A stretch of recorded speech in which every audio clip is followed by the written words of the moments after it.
Allez, nous sommes partis pour le rendez-vous de la rédaction, l'information de ce jeudi 1er avril 2021. Et nous commençons par les titres avec Arnaud Béhari, LOL CRDR. Bonsoir Arnaud. Bonsoir Royan, bonsoir à tous. Dans l'actualité de ce jeudi, 8 habitants du village amérindien Sainte-Rose de Lima intègrent un chantier d'insertion, un tremplin pour ces jeunes de Matoury à la recherche d'emploi, particulièrement durant la crise sanitaire, vous l'entendrez. À direction Trois-Sauts, un autre village amérindien sur le Haut-Oyapok, on abordera un sujet délicat dans ce 4e épisode de notre dossier spécial, la cohabitation entre médecine traditionnelle et moderne. La Matourienne refait peau neuve, voies vertes, pistes cyclables, éclairage et revêtement de la chaussée. Après près de 30 ans d'existence, la route a bien besoin d'une nouvelle jeunesse. Et puis on parlera de cet hommage à Gaston Monnerville d'ici la fin de l'année. Ça fera 30 ans qu'il nous a quittés. Le sénateur Georges Patient en a parlé ce matin dans l'invité du 7h. Enfin, sensibiliser les jeunes à la problématique de l'eau, c'était l'objectif de la journée Cross Swim, une course assez physique réservée aux collégiens. Vous entendrez Eduardo et Stanley, élèves du collège Concorde Maurice Duminil. Voici votre journal de 18h, bienvenue. Je vous rappelle que le journal est en diffusion sur le Facebook Live de Radio Pays. Vous le disiez en titre, un chantier d'insertion pour le village de Sainte-Rose de Lima. Il a été lancé par l'association Peuple en Harmonie pour 8 habitants du village amérindien de Matoury. La plupart sont en recherche d'emploi depuis des années et la crise sanitaire est un obstacle de plus pour trouver du travail. Alors l'association leur vient en aide pour encadrer et former ses bénéficiaires aux constructions de bois ou aux espaces verts.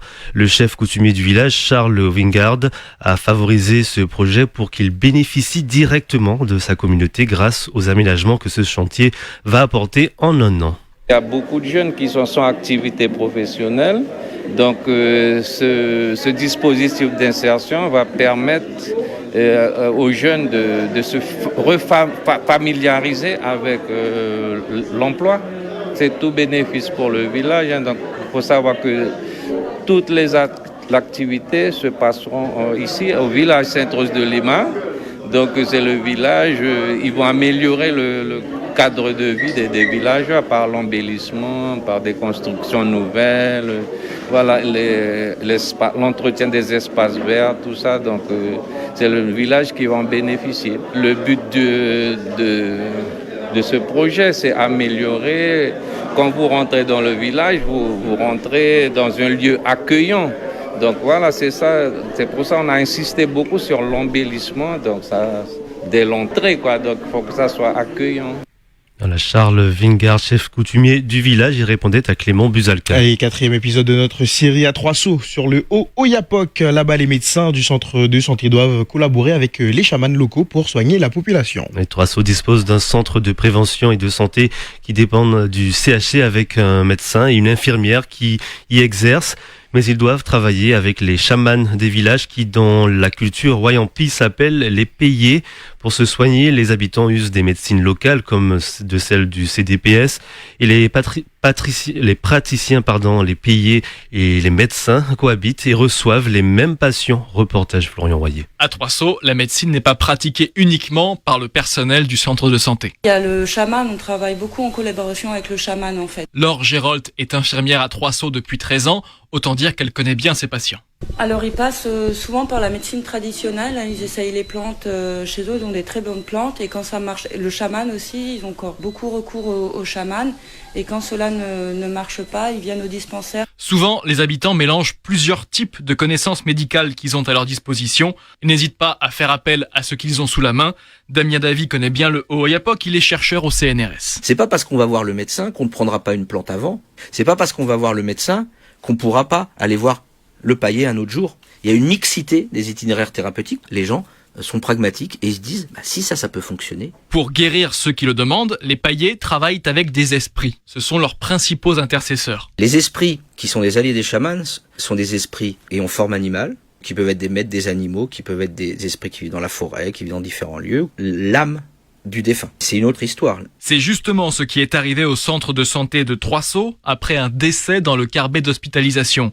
Laure Gérold, l'infirmière. Personne ne voulait rentrer dans ce carbet par rapport à l'esprit. Le chaman est venu, il a fait du chamanisme pour faire partir l'esprit et que ce carbet, on puisse encore hospitaliser les gens.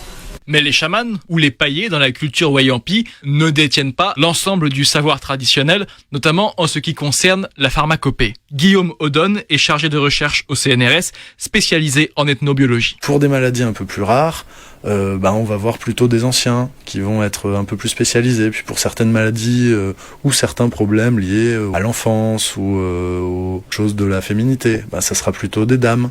Malheureusement, à Trois-Sauts, le savoir lié à la pharmacopée se perd chez les plus jeunes. Quant à former de nouveaux paillés, cela prend des années.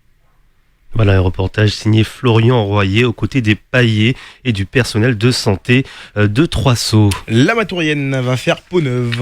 Et avec ses 10 km de voies, la Matourienne a bien besoin d'une nouvelle jeunesse après près de 30 ans d'existence. Alors d'ici 2022, elle va changer complètement de visage avec de nouvelles voies vertes pour les vélos et les joggeurs, reliant Rémière à Matoury. Au-delà de la route, c'est un vrai projet de revalorisation de cette zone dans laquelle investissent l'Union européenne et la CTG, de quoi satisfaire son président, Rodolphe Alexandre. C'était une nécessité d'une part, et ça rentre dans le plan de route de la collectivité.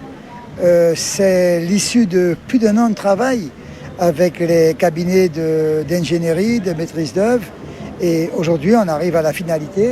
Le poteau qui est déposé là en termes de symbole signale que les travaux vont commencer pour l'éclairage de la Matourienne. On est parti pour 5 mois de travaux. Entre-temps, ils vont ouvrir la voirie pour commencer à faire les bandes piétonnes, cyclables, environnementales. Et puis en dernier ressort, on va asphalter à nouveau l'ensemble des 10 km, pour être précis 9,5 km de la Matourienne. Mais ça, c'est des travaux immédiats. Et à partir du 14, on rencontre les habitants de Kabassou-Attila pour annoncer maintenant les travaux de Kabassou-Attila. Mais ça, c'est le fruit de beaucoup de travail qui arrive à terme aujourd'hui. Rodolphe Alexandre, le président de la CTG, il répondait à Clément Buzalka. Tara Govindin, réélue présidente du MEDEF. Et la patronne des patrons de Guyane rempile pour un 3e mandat. Tara Govindin a été élue hier par le conseil d'administration du MEDEF lors de l'assemblée générale ordinaire élective de l'organisation patronale. Une nouvelle mandature de 3 ans. Radio Pays, la suite du journal. Arnaud Béhari-Lolsirder. Et dans le reste de l'actualité, les habitants des villages Javoué et Lacouarani sur la voie de la réconciliation. Et oui, en début de semaine, les tensions étaient vives entre les habitants des 2 villages. Une altercation entre des représentants des 2 villages serait à l'origine des incidents. Un barrage avait même été dressé sur la route départementale 10 reliant Mana à Saint-Laurent-du-Maroni. Une réunion avec une vingtaine d'habitants des villages voisins s'est tenue pour trouver un consensus pour le mieux vivre ensemble. Alors chacun des 2 villages devra désigner un représentant qui sera chargé de gérer les relations en cas de nouvelles tensions. Et à la fin de l'année, le 7 novembre précisément, cela fera 30 ans que Gaston Monerville nous a quittés. Gaston Monerville, le député, Gaston Monerville, le président du Sénat.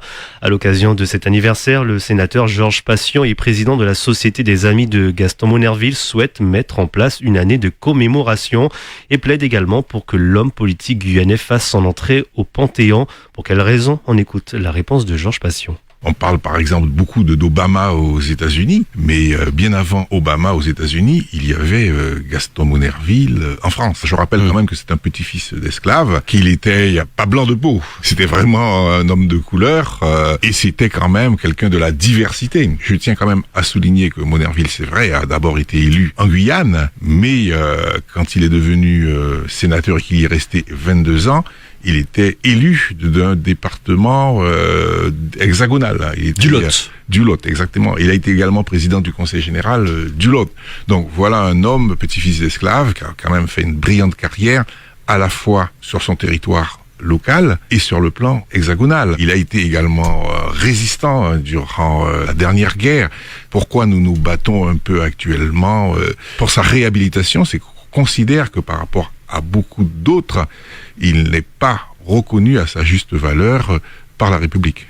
Le sénateur Georges Passion est président de la Société des Amis de Gaston Monerville. Il répondait à Victor Zamit. Et puis demain sera à la même place dans l'invité du 7h, Laurent Yawalou, le maire de Camopi. Et pour terminer ce journal, des collégiens sensibilisés à la préservation de l'eau. Oui, des élèves des collèges Concorde, Eugène Nonan et Auxence Contou ont participé cet après-midi à un cross-swim à la piscine Malia Metella de Cayenne. Une course en relais organisée dans le cadre de la Journée mondiale de l'eau. Un événement organisé par le service des sports de la CTG dans 3 établissements de Guyane, à Cayenne, Macouria et Mana. Une course assez difficile qui demande beaucoup d'énergie, nous explique Eduardo et Stanley, élèves du collège Concorde Maurice Duménil à Matoury. D'abord, je voulais participer, ensuite je voulais gagner. Au premier passage, il fallait monter sur une planche et faire 10 pompes. Ensuite, il fallait passer sous un cerceau. Et le deuxième passant devait passer 3 fois au-dessus d'une planche. Et ensuite, il fallait qu'il fasse 10 squats. Et le troisième passant, il devait nager une ligne droite jusqu'au bout, se lever et marquer. Et le quatrième passant devait rester 10 secondes accroché à une corde, devait prendre une bouteille d'eau et passer en zigzag sur d'autres bouteilles d'eau. C'était très fatigant, mais c'était amusant. Qu'est-ce que tu as préféré? Nager. Et qu'est-ce qui a été le plus dur? Les pompes.